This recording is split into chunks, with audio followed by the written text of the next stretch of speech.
ये है चंद्रशेखर आज़ाद पार्क, वही जगह जहां हिंदुस्तान के सबसे निडर, सबसे अनोखे क्रांति वीरों ने अपनी अंतिम संघर्ष लड़ी। आज़ाद जिनके नाम में ही आज़ादी बसती थी। ब्रिटिशर उन्हें पकड़ना चाहते थे, पर आज़ाद ने कभी किसी जालिम के सामने झुकना पसंद नहीं किया। इस पेड़ के नीचे, इसी जमीन पर उन्होंने अपने आखिरी पल गुजारे। यही उन्होंने दुश्मनों का सामना किया आखिरी तक बिना डर के।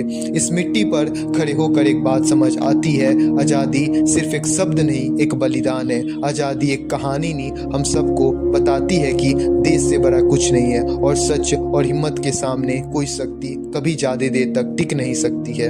आज भी ये जगह उनके संकल्प के खामोश का गवाह है, और हमें याद दिलाता है कि क्रांति कभी सिर्फ तलवार से नहीं, सोच से, हिम्मत से और सत्य से होती है।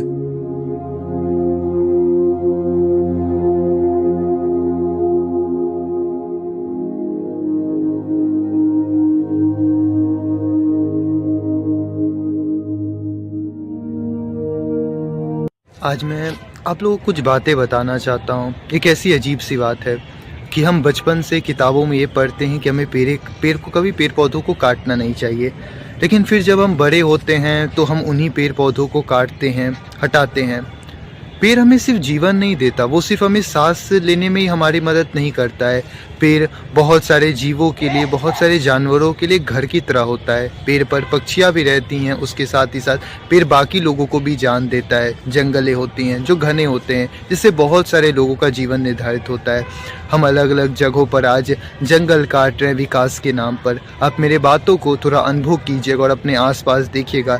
जब भी आप कहीं पेड़ पौधे देखेंगे, जब भी कभी आप हरियाली कहीं देखेंगे, तो आपको वो बेहद ही खूबसूरत लगेगा, अच्छा लगेगा। लेकिन जहाँ पर मॉन्यूमेंट हो, स्ट्रक्चर, वो जगह उतनी सुंदरता नहीं लगती है, क्योंकि नेचर ही असली सुंदरता है।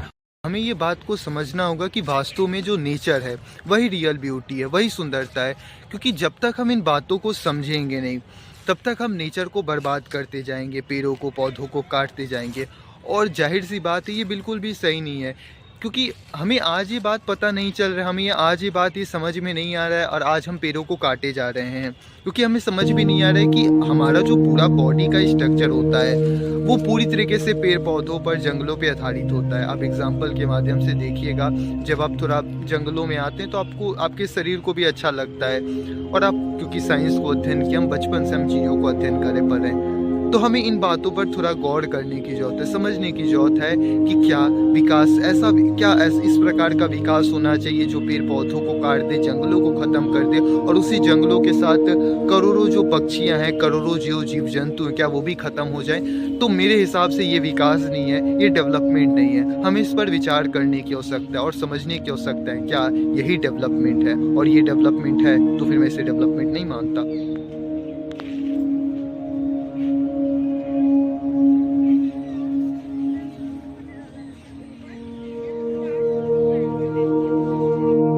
आप मेरे ठीक सामने ये कुत्ते को देख रहे हैं। एक बात आपको, मुझे इस कुत्ते का वीडियो है, इसके माध्यम से मैं आपको बताना यही चीज़ चाह रहा हूँ कि नेचर में जो चीज़ जहाँ पर है वो वहीं पर बेहतर लगती है।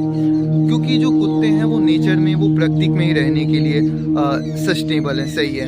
उनको अगर आप अपने कंक्रीट के सड़कों पर ला देंगे, जगहों पर ला देंगे, तो वहाँ पे वो सरवाइव नहीं कर पाएंगे। और हमें इन बातों पर थोड़ा ध्यान में, नज़रिया में रखना होगा कि जितने शहर में डॉग्स हैं या बाकी जीव जंतु हैं, उनके गाड़ी की वजह से या बाकी चीज़ों की वजह से जो उनका मृत्यु हो जाता है, जो भी चीज़ उन्हें प्रॉब्लम का फेस करना पड़ता है, ना खाना मिल पाता है, ये बिल्कुल एक क्रिटिकल केस है। या तो हम ये करें कि एक शहर में एक बड़ा सा पार्क का इस्टेब्लिशमेंट करें, जहाँ पे जितने जीव जंतु हैं साथ ही रह सके, और अगर हमें उनसे मिलना है तो हम वहाँ पे जाके उनसे मिल सकते हैं। इन बातों पर हमें समझने की आवश्यकता है।